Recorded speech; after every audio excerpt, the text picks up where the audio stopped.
Data entry and editing in Microsoft. तो आज का हमारा जो टॉपिक है वो होने वाला है डेटा एंट्री। हम एक्सेल के अंदर कैसे करते हैं और उसे एडिट कैसे करते हैं। तो हेलो दोस्तों, welcome back to M S Excel expert. अगर आप माइक्रोसॉफ्ट एक्सेल सीखना शुरू कर रहे हैं तो सबसे पहले प्रैक्टिकल स्किल है डेटा एंट्री और डेटा एडिटिंग। जो हमारी सबसे पहली प्रैक्टिकल स्किल आती है एक्सेल के अंदर वो है डेटा को कैसे हम एंटर करते हैं, उसे कैसे एडिट करते हैं। चाहे आप स्टूडेंट हो, ऑफिस में काम करते हो या कोई एम्प्लॉय हो या अकाउंटेंट हो, डेटा एंट्री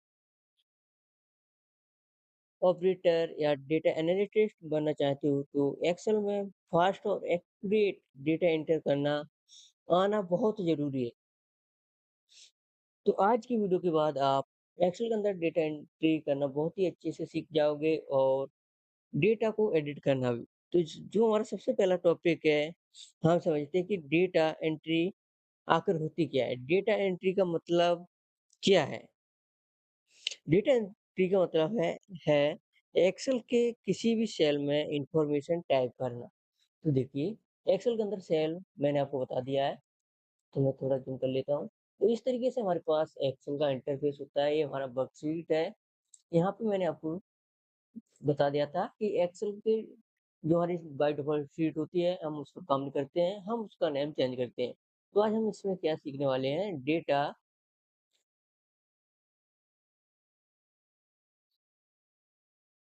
एंट्री, ठीक है?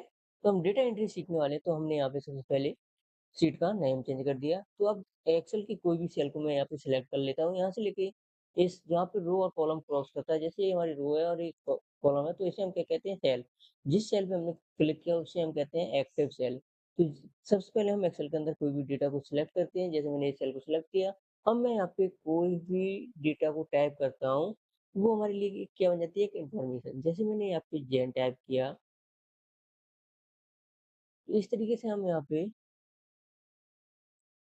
टाइप कर सकते हैं, ठीक? तो इस तरीके से हम एक्सेल के अंदर डेटा को एंटर करते हैं किसी भी सेल के अंदर। सेल में हम इंफॉर्मेशन टाइप करते हैं, इसे हम कहते हैं डेटा एंट्री, ठीक है? तो इंफॉर्मेशन को हम किस-किस फॉर्मेट में डेटा एंट्री कर सकते हैं, चलिए मैं आपको बताता हूँ, ठीक? तो सबसे पहले मैं इसे यहाँ पे सेलेक्ट करके डिलीट कर देता हूँ। डिलीट करने के लिए मैंने आपको बताया ही था, सिलेक्ट करना है सेल को और डिलीट का आपको बटन प्रेस करना है। तो सबसे पहले हम डेटा एंट्री कर सकते हैं किस-किस फॉर्मेट में, टेक्स्ट के फॉर्मेट में, नंबर, टिक, डेट्स, टाइम, करेंसी, टिक, परसेंटेज, ठीक है? या फ़ॉर्मूला, ठीक है? हम फ़ॉर्मूला भी यहाँ पे लगा सकते हैं। इतने टाइप्स में हम एक्सेल के अंदर डेटा एंट्री करते हैं। तो टेक्स्ट के अंदर क्या-क्या हो सकता है? तो सबसे पहले हम देख लेते हैं कि हमारे पास जो टेक्स्ट है, उसके अंदर हम क्या-क्या कर सकते हैं, ठीक? तो हम सबसे पहले आपको यहाँ पे बताते हैं कि टेक्स्ट के अंदर हम क्या-क्या एंटर कर सकते हैं। टेक्स्ट के अंदर हम एंटर कर सकते हैं प्रोडक्ट नेम के अंदर जो हमारा प्रोडक्ट है उसका नाम आ सकता है, या हम किसी भी एम्प्लॉयी का नाम एंटर कर सकते हैं। जैसे आपको एम्प्लॉयी का नाम हो सकता है राम, श्याम, गीता, सीता, इसी तरीके से हमारे पास प्रोडक्ट हो सकते हैं। अगर आप इलेक्ट्रिक प्रोडक्ट यूज़ कर रहे हैं, तो इलेक्ट्रिक प्रोडक्ट के अंदर जैसे हमारे पास अभी हम माउस यूज़ करते हैं, कीबोर्ड यूज़ करते हैं, तो इस तरीके से हमारे पास प्रोडक्ट भी हो सकते हैं, ठीक है? तो सबसे पहले मैं आपको यहाँ पे बता देता हूँ टेक्स्ट, ठीक है? देखिए, तो टेक्स्ट के अंदर हमारे पास क्या-क्या हो सकते हैं, प्रोडक्ट हो सकता है, प्रोडक्ट नेम, ठीक है? प्रोडक्ट नेम के अंदर हमारे पास क्या-क्या हो सकते हैं, प्रोडक्ट नेम के अंदर माउस हो सकता है, कीबोर्ड हो सकता है, ठीक है?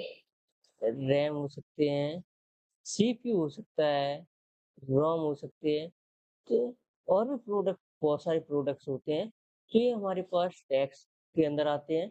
इसी तरीके से हमारे पास एम्प्लॉयी, ठीक है? ठीक है? तो यहाँ पे हम एम्प्लॉयी नेम जैसे राम, सीता, गीता, मोहन, मोनू, देव, तो इस तरीके के नाम हमारे पास हो सकते हैं एम्प्लॉयी नेम के अंदर, ठीक? इस तरीके से हम एम्प्लॉयी नेम, ठीक है? तो इस तरीके से हम क्या कर सकते हैं, टेक्स्ट को एंटर कर सकते हैं। तो चलिए हम प्रैक्टिकल कर लेते हैं। तो हम टेक्स्ट के अंदर क्या-क्या यूज़ कर सकते हैं, जैसे हमारे पास हो गया प्रोडक्ट, ठीक है? तो थोड़ा नीचे स्क्रॉल कर लेते हैं। उसके बाद हम यहाँ पे करते हैं, जैसे हम यहाँ पे करते हैं प्रोडक्ट नेम, ठीक है? प्रोडक्ट नेम के अंदर मैंने अभी आपको बता ही दिया था क्या-क्या हो सकता है हमारे पास। लैपटॉप हो सकता है, माउस हो सकता है, ठीक है? कीबोर्ड हो सकता है हमारे पास, ठीक? रैम हो सकती है, रोम हो सकता है, सीपीयू हो सकता है, ठीक? ठीक है? इसी तरीके से हमारे पास एम्प्लॉयी नेम भी होते हैं, ठीक? तो एम्प्लॉयी नेम के अंदर हम क्या-क्या कर सकते हैं, चलिए मैं आपको बताता हूँ। जैसे हमारे पास राम, सीता, गीता, मोहन, मनोज, तो इस तरीके के नाम हमारे पास हो सकते हैं टेक्स्ट के अंदर। टेक्स्ट हमेशा लेफ्ट की साइड होता है सेल्स में। इसके बाद हमारे पास आते हैं क्या, नंबर, ठीक है? तो चलिए हम आपको सबसे पहले नंबर समझा देते हैं कि नंबर एंटर कैसे करते हैं, ठीक है? तो एक्सेल के अंदर अगर हमें नंबर्स को एंटर करना है, क्या करना है, नंबर्स को एंटर करना है, तो नंबर्स क्या हो सकते हैं, 0, 1, 2, 3, 4, 5, 6, ठीक है?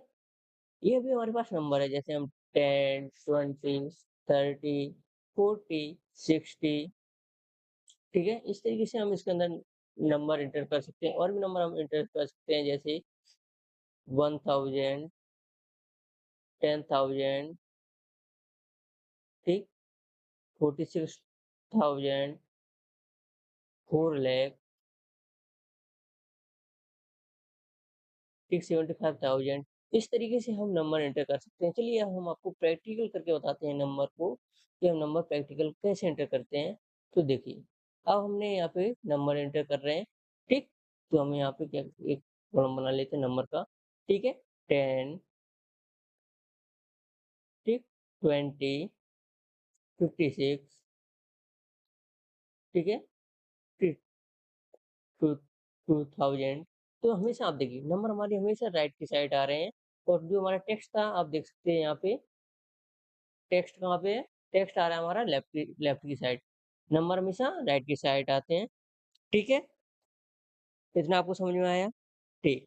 तो अब हम क्या एंटर कर सकते हैं, इसके अंदर हम अब एंटर करना सीखते हैं डेट्स को, ठीक? तो डेट हम कैसे एंटर कर सकते हैं, ठीक है? अब हमारा नेक्स्ट टॉपिक है डेट्स, ठीक? तो डेट हम एंटर कर सकते हैं 10 टू 26, 10 फरवरी, फिर एक फर्स्ट टाइप इस तरीके से कर सकते हैं हम, और इस तरीके से भी कर सकते हैं 26 मार्च 26, ठीक है? इस तरीके से भी हम डेट को कर सकते हैं। तो इस तरीके से हम इसके अंदर डेट को एंटर कर सकते हैं, ठीक? चलिए हम डेट को भी एंटर करके देख लेते हैं।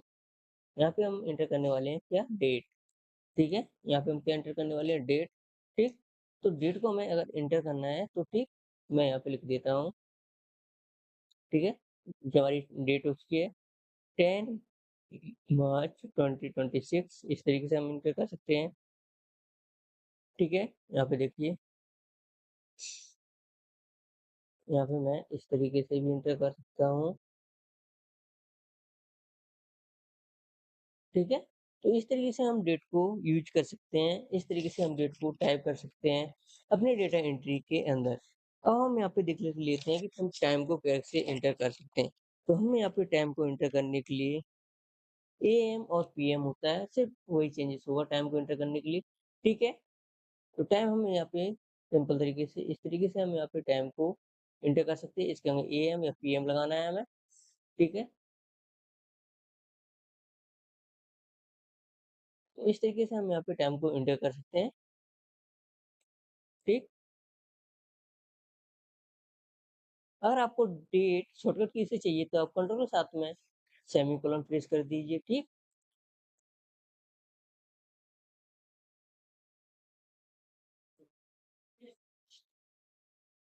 ठीक है, अगर आपको डेट और टाइम चाहिए साथ में तो आप नाउ फ़ॉर्मूला को यूज़ कर सकते हैं डेट और टाइम को साथ में, ठीक है? अब हम यहाँ पे करेंसी का यूज़ करना चाहते हैं, लेकिन करेंसी हम यहाँ पे आपको थोड़ा पहले समझा देते हैं कि करेंसी हम कैसे टाइप करते हैं। ठीक है? करेंसी हमारी क्या-क्या हो सकती है? तो यहाँ पे देखो, $11 हो सकते हैं, ठीक है? 2500 यहाँ पे हमारे पास रुपए हो सकते हैं। जो भी हम करेंसी यूज़ करते हैं, अलग-अलग कंट्री की करेंसी हो सकती है, कोई डॉलर हो सकता है, यूरो हो सकता है, पाउंड हो सकता है, ठीक है? दुबई की करेंसी हो सकती है, ठीक? या हम अपने इंडिया का रुपया यूज़ कर सकते हैं। तो इस तरीके से हम कंट्री यूज़ कर लेते हैं। कंट्री किसी भी ची प्राइस क्या होती है, करेंसी किसी भी चीज़ की प्राइस बताती है, उसको हम करेंसी वहाँ पे हम यूज़ करते हैं, ठीक है? ठीक? इसी तरीके से हम परसेंट का यूज़ करते हैं 85%, 26%, 92% इस तरीके से हम परसेंट का भी यूज़ कर सकते हैं। ठीक है? तो हम अब चलिए देख लेते हैं डेटा एंट्री के अंदर। तो देखिए, प्राइस हम आपको यहाँ पे बताते हैं कहाँ पे जहाँ पे हमने लैपटॉप वगैरह लिखा था। जैसे यहाँ पे लैपटॉप है, लैपटॉप की प्राइस हम यहाँ पे मान लीजिए एक 6000 1000 का मैंने लैपटॉप लिया। इस तरीके से मैं 6000 कर सकता हूँ, ठीक है? माउस है मैंने वो $25 का लिया, तो मैं होम में जाऊँगा, ठीक? यहाँ पे जनरल की जगह करेंसी करूँगा, ठीक? अब करेंसी मुझे यहाँ पे अभी देखो INR दिख रहा है, ठीक है? अगर मुझे करेंसी चेंज करना है,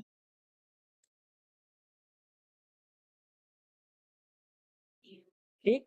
तो मैं यहाँ पे करेंसी पे आ गया, यहाँ पे सिम्बल पे क्लिक करना है मुझे, ठीक है? यहाँ पे USD देख लेना है कहाँ है।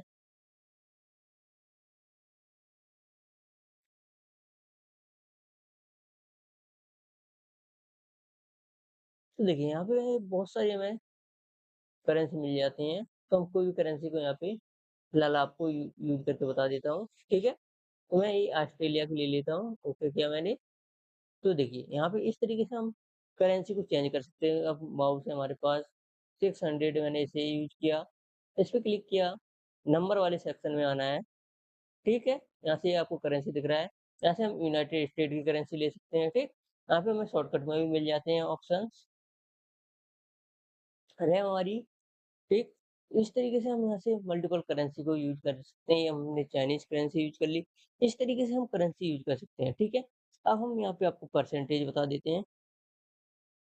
ठीक, परसेंटेज हम कैसे टाइप करते हैं, जैसे 89% बनी है, तो 89% टाइप किया मैंने, 26 अगर आपने सिंपल 26 लिखा हुआ है, आपको यहाँ पे क्लिक करना है, ठीक है? आपको यहाँ पे परसेंटेज का ऑप्शन मिल जाएगा, तो आप यहाँ से परसेंटेज लिख सकते हो, क्योंकि यहाँ पे परसेंटेज रॉन्ग आई है, उसको सही करना होता है, इसलिए मैंने आपको यहाँ से बता देता हूँ, ठीक? इस पे क्लिक किया मैंने, ये परसेंटेज है, यहाँ से मैं परसेंटेज कर सकता हूँ, ठीक?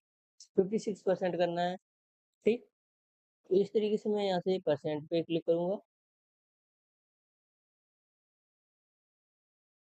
ठीक है? यहाँ पे परसेंट के अंदर 100 का डिवाइड होता है, इसलिए यहाँ पे परसेंट वो ज़्यादा हो रही है, तो नहीं आ पाती है। ठीक है? जैसे आपको लगेगा मैं सही नहीं बता रहा हूँ, तो मैंने इस पे क्लिक की देखिए, ये वाली सही हो जाएगी। देखिए यहाँ पे मैंने 56 लगा, मैंने यहाँ से इसके परसेंटेज पे क्लिक किया, तो यहाँ पे एरर इस तरीके का जब भी आता है, तो इसका मतलब है कॉलम की विड्थ कम है, हम उसको विड्थ को ज़्यादा करेंगे, तो हमारी परसेंटेज सही आ जाएगी, ठीक? इस तरीके से हम परसेंट को टाइप करते हैं। अब अगर आपको एक्सेल के अंदर कोई फ़ॉर्मूला यूज़ करना है, तो एक्सेल के अंदर हमेशा फ़ॉर्मूला कहाँ से स्टार्ट होता है? एक्सेल के अंदर हमेशा फ़ॉर्मूला स्टार्ट होता है, जैसे यहाँ पे अगर आपको फ़ॉर्मूला यूज़ करना है, ठीक? एक्सेल के अंदर अगर फ़ॉर्मूला यूज़ करना है, तो ऑलवेज़ स्टार्ट फ़ॉर्मूला कहाँ से स्टार्ट होता है? इक्वल से, ठीक? तो इक्वल जैसे हम सम का फ़ॉर्मूला यूज़ कर सकते हैं, इक्वल D1 प्लस D2, ठीक है? इसी तरीके से हम एवरेज का फ़ॉर्मूला यूज़ कर सकते हैं, ठीक? तो इस तरीके से हम फ़ॉर्मूला यूज़ कर सकते हैं। तो देखिए, यहाँ पे मैं पहले सबसे पहले कुछ वैल्यू ले लेता हूँ, ठीक है?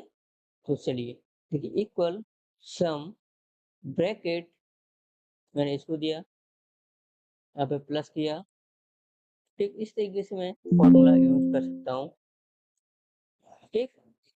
या मैं यहाँ पे अगर अल्ट के साथ में इक्वल प्रेस करता हूँ, तो इस तरीके से भी हम यूज़ कर सकते हैं। मेरा मतलब यहाँ पे सिर्फ़ इतना समझाना था कि हम एक्सेल के अंदर फ़ॉर्मूला यूज़ करते हैं, तो उसे हमेशा कहाँ से स्टार्ट करते हैं?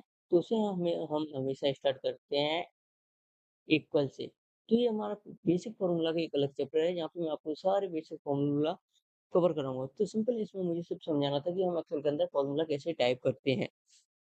नेक्स्ट, अब आपका यहाँ पे इतना सारा मैंने डेटा लिखा हुआ है, कोई डेटा गलत है, तो मैं उसे कैसे सही करूँगा? जैसे यहाँ पे देखो सीपीयू गलत है, तो मैं इस देखिए, इस पे अगर मैं मुझे इसको सही करना है, या तो मैं यहाँ से सही कर सकता हूँ, ऊपर फ़ॉर्मूला बार पे जाके सीपीयू टाइप करूँगा मैं, तो यहाँ से सही हो गया, ठीक? यहाँ पे देखो मोहन गलत है, तो मैं यहाँ पे या तो डबल क्लिक करूँगा, या मैं यहाँ पे फिर से लिख दूँगा मोहन, तो ओवरराइट हो जाएगा। तो यहाँ पे जो ओल्ड था वो हट गया, न्यू था वो रिप्लेस हो गया, ठीक है? इस तरीके से मैं यहाँ पे लिख सकता हूँ। या मैं जैसे ये सीता को सही करना है, F2 दबा सकता हूँ, तो फंक्शन के साथ F2 दबा के मैं एरो से सही कर सकता हूँ। इस तरीके से सीता लिखना है, तो मैं इस तरीके से यहाँ पे सही कर सकता हूँ। तो इस तरीके से हमारा जो पहले से डेटा है, हम उसको एडिट कर सकते हैं। अब मुझे डिलीट करना है, या कोई भी डेटा को रिप्लेस करना है, या कुछ फाइंड करना है, तो हम उसे कैसे करते हैं? सबसे पहले आपको बताते हैं कि मुझे डेटा को डिलीट करना है। जिस डेटा को डिलीट करना है, उसे सबसे पहले उस सेल को सेलेक्ट करना है, उसके बाद अपने कीबोर्ड से डिलीट बटन को प्रेस करना है। इस तरीके से हम डेटा को डिलीट कर सकते हैं। जैसे मेरे पास ये 50,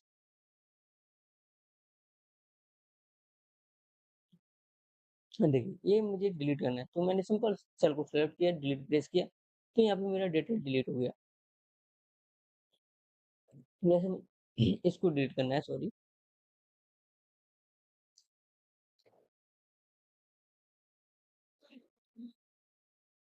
तो मुझे जब भी 100% को डिलीट करना है, तो मैं यहाँ पे सिंपल सेलेक्ट करके डिलीट बटन प्रेस करूँगा।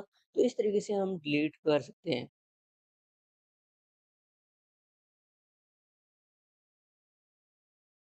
ठीक है? अगर हमारे पास कोई भी डेटा है, उसके ऊपर अगर हम नए डेटा को टाइप करते हैं, तो पुराना डेटा ऑटोमेटिक रिप्लेस हो जाएगा। जैसे ये सीता है, मैं यहाँ पे रानी करता हूँ, तो आप देखिए पुराना डेटा है वो ऑटोमेटिक रिप्लेस हो जाता है। अगर हमारा पहले से डेटा है, अगर हम उसको ओवरराइट करते हैं, तो हमारा वो डेटा है वो रिप्लेस हो जाता है। जैसे अभी मैंने कुछ किया, अगर मुझे नहीं करना था, रन नहीं करना, तो मैं अब कंट्रोल ज़ेड करूँगा तो हो जाएगा। अगर मुझे यही करना, तो मैं कंट्रोल वाई करूँगा तो फिर से आ जाएगा। कंट्रोल ज़ेड से होता है अनडू, कंट्रोल वाई से होता है रीडू, ठीक? इतना आपको समझ में आया?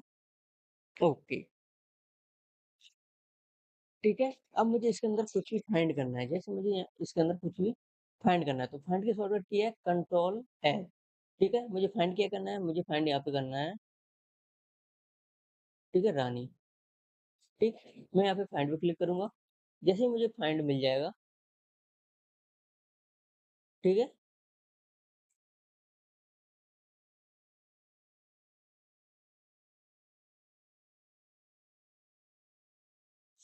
एक मिनट रुकना, ठीक?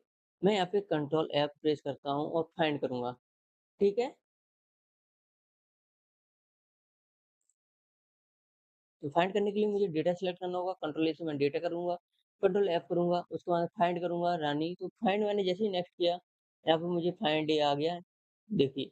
अब मैं इसे अगर फाइंड ऑल करूँगा, तो सिर्फ़ मेरे पास एक ही जगह रानी की वैल्यू एंटर है, उसके आगे आप देख सकते हो,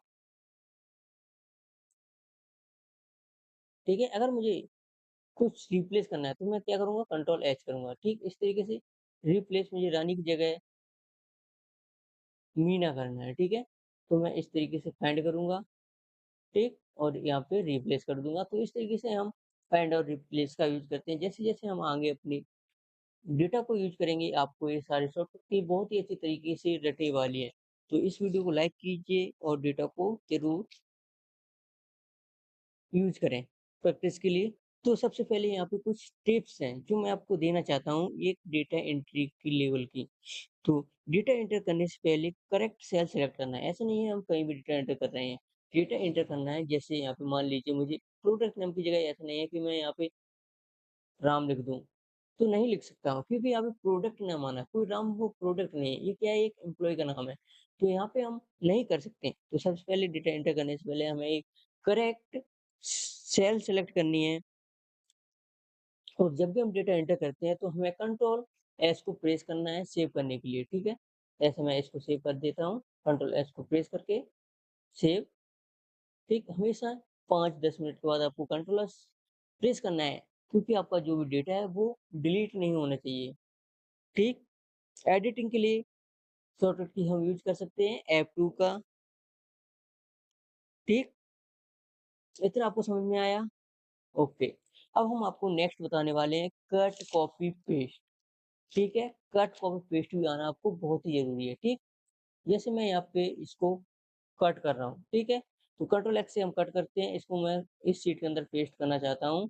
कहीं भी मैं पेस्ट करूँगा तो इस तरीके से हम पेस्ट कर सकते हैं, इसकी रैंडम वैल्यू है, तो इस तरीके से हम पेस्ट कर सकते हैं। कंट्रोल एक्स से कट करते हैं, कंट्रोल वी से पेस्ट करते हैं, कंट्रोल सी से कॉपी करते हैं, कंट्रोल वी से पेस्ट करते हैं। जैसे मैं इसे यहाँ से कॉपी करूँ, ठीक? और इधर सेम इसके साइड में पेस्ट करूँ, तो इस तरीके से हम पेस्ट कर सकते हैं। अगर आपको ये वीडियो से कुछ भी सीखने को मिला है, तो इस वीडियो को लाइक कीजिए, चैनल को सब्सक्राइब कीजिए और अपने फ्रेंड्स को भी शेयर करें। मिलते हैं आपसे नेक्स्ट वीडियो में।